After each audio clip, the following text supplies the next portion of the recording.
ព្រឹកឡើងនៅសហគមន៍ស្រែកិនយើងបានជួបជុំបងប្អូនយើងស្រស់ស្រូបអាហារគឺព្រឹកមុនចេញដំណើរមានអីទេមានគ្រឿងក្រោះជាពិសេសបកាយក្រៀមទីគ្រឿងខាងនេសាទហ្នឹងគេដាក់កំប៉ុងបកាយក្រៀមនេះឆ្ងាញ់មែនទែនស្រស់ស្រូបរួចយើងក៏ចេញដំណើរទៅពីផ្ទះបងឈីមនៅសហគមន៍ទៅចោស្រែកិនស្រុកភ្នំមរ៉ាហ្នឹងឆ្ពោះទៅកាន់តំបន់ផ្លូវដែលយើងទៅហ្នឹងគម្រោងរបស់យើងគឺយើងឆ្លងពីខាងភ្នំមរ៉ានេះទៅធ្លាយនៅច្រកល្អៀងអញ្ចឹងយើងតាមអ្វីជាផែនការយើងហ្នឹងផ្លូវដែលយើងទៅឡើងភ្នំឆ្លងហ្នឹងគឺមានរយៈចម្ងាយ36គីឡូម៉ែត្រហើយមានឡើងថ្មទៅចូលភក់អីហ្នឹងទៅអញ្ចឹងក៏យើងនេះយើងចេញពីទាំងឈាមទៅទេសភាពស្អាតមានភ្នំមានពពកបងប្អូនឃើញស្រាប់ហើយទេសភាពឲ្យអាកាសធាតុត្រជាក់មែនទែននៅហ្នឹងដំណមសបាយហើយយើងធ្វើដំណើរទៅកាន់ជើងភ្នំដើម្បីឡើងឆ្លងចលងភ្នំនឹងយើងហ្នឹងធ្លាយទៅកាន់ច្រករៀងខេត្តពោធិ៍សាត់វិញនេះយើងមកជុំគ្នាទាំងអស់មានចំនួន9ឡានដែលដឹកនាំដោយបងប្រធានជាសយាមគាត់ធានហាកសាស្ត្ររចនារកកម្ពុជាហ្នឹងគឺយើងធ្វើដំណើរដើម្បីក្នុងគោលបំណងផ្សព្វផ្សាយតំបន់ទេសចរនៅខាងភ្នំមរ៉ានឹងដល់បងប្អូនយើងផងដែរ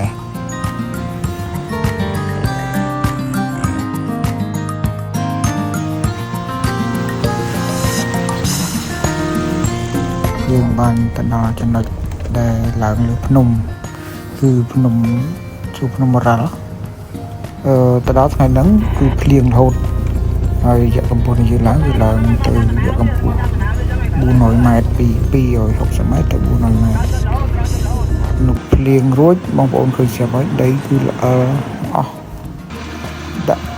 អូសវល់កង់ខ្ញាល់អត់មានឡានទៅគឺយើងប្រើត្រើយសម្រាប់អូសឡានយើងឡើងភ្នំទាំងអស់កង់ទាំងមុខទាំងក្រោយទៅជាដូណាត់ទៅហើយបងប្អូនឃើញល្អិលទាំងមុខល្អិលទាំងក្រោយត្រូវទាំងឡានខ្ញុំធ្ងន់ផងទៅមុខអត់រួចគឺយើងប្រើត្រើយសម្រាប់ជួយអូសឡើងភ្នំ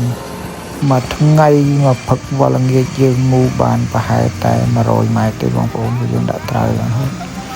រហូតដល់ល្ងាចយប់ងឹតក៏សម្រាប់ចិត្តដាក់ឡានចោល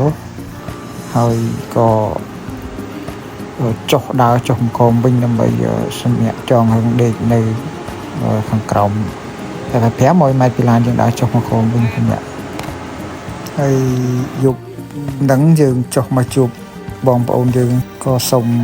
បាយគាត់ហូបបាត់អីព្រលឹមឡើងមានមីយើងសោះស្រូបមានមីលីបាយកកតែដូចបាយឈូកហ្នឹងតែយើងឆ្ងាញ់យើងស្វាយហូបយកទៅក្តីសុកហូបទាំងក្តីសុកហ្មងបងឆ្ងាញ់អត់បាយនៅពេញមកហើវិញដូចបាយជ្រូកនេះស្អីបាយហូបមិនទៀតដាក់បាយជ្រូកគេសោតវិហារកាទៀលបាយបាត់មានអីហូបហ្នឹងហើយបាយជ្រូករបស់គេឡើយតែមកញ៉ាំព្រឹកព្រឹកថ្ងៃទី2ឡាននៅបាសហ៊ីតទៅនំឡើយហើយឡានមកជួយទៅឡើងមកស្អែកឡើងលឹមឡើងយើងមកយកឡានយើងគឺបែកម៉ាំវិញហ្នឹងគឺបែកផុកផ្លូវមកភ្លៀងទៅយប់ផងអីផងភ្លៀងរហូតចឹងខ្លះជីកខំផឹងជីកដីដើម្បីយើងធ្វើឲ្យមានផ្លូវឲ្យវាមានឡានយើងឲ្យឡើងមកកុំឲ្យខ្ពស់ពេកតម្រឹមផ្លូវវាចឹងអ្នកបញ្ចេញពលកម្មសិតតែអ្នកអត់ធ្លាប់ធ្វើការនៅផ្ទះតែមកដល់ព្រៃសិតតែចេះធ្វើការទាំងអស់គ្នាងាប់បើគេមិនថាចូលមកនៅចការនៅកសិដ្ឋាននោះម៉ែកាប់ស្មៅអត់ទេមកដល់នេះជាប់ឲ្យជីកផងអីផងចេះធ្វើការក្រសបបែបយ៉ាងចាហ្នឹងហើយមកហូបសិតកដៅ2ដងអត់ហូបបាយជ្រូកក៏ទៅដែរអត់ស្អីហីក្នុងព្រឹកថ្ងៃទី2ហ្នឹងយើងចំណាយពេលមួយថ្ងៃទៀតគាត់ទៅយកឡានយើងចេញពីជាប់ផងហ្នឹងហើយអ្នកខ្លះជីកដីអ្នកខ្លះធ្វើផ្លូវឲ្យហត់ផងសបាយផងហើយមានអីទេខ្ចប់មកពីផ្ទះមានអីខ្លះមានសណ្ដែកដីមានអីហ្នឹងចេញមកអស់ហើយជាមួយជាក់យើងខ្លះសេក្នុងធុងហ្នឹងដើម្បីឲ្យមានកម្លាំងជីកដីទៀតដើម្បីធ្វើជាផ្លូវជួយអូសដាក់ត្រើយអូសឡើងទៅបន្តទៀតទៅមុខទៀតហើយដល់វិលដល់ម៉ោងហូបបាយទៀតហ្មងអញ្ចឹងក៏មានអីយើងដកអីវ៉ាវ៉ាន់ពីគ្រូតាយើងមកគឺស្រស់ស្រូបបាយថ្ងៃជុំគ្នាម្ដងទៀត នៅកន្លែងជាប់ឡានហ្នឹងអូមកផឹកចូលថ្ងៃត្រង់យើងចូលឡានអត់តន់ចេញចឹងយើងការសប្បាយរីករាយការលេងសើចរហូតចាំភាឡានគេខ្លាំងនេះគេចុះពីលើមកចាំប៉ុស្តិ៍យើងវិញអញ្ចឹងសម្រាប់គឺឡានជាងភានេះគឺជា hero មកសង្គ្រោះពួកខ្ញុំនៅខាងក្រោយដែលជាប់នេះមកយប់នៅក្នុងក្រោមចិត្តជើងភ្នំនេះ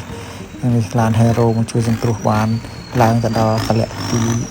យើងថាកលៈទី1នៅជាកេះភ្នំចុះ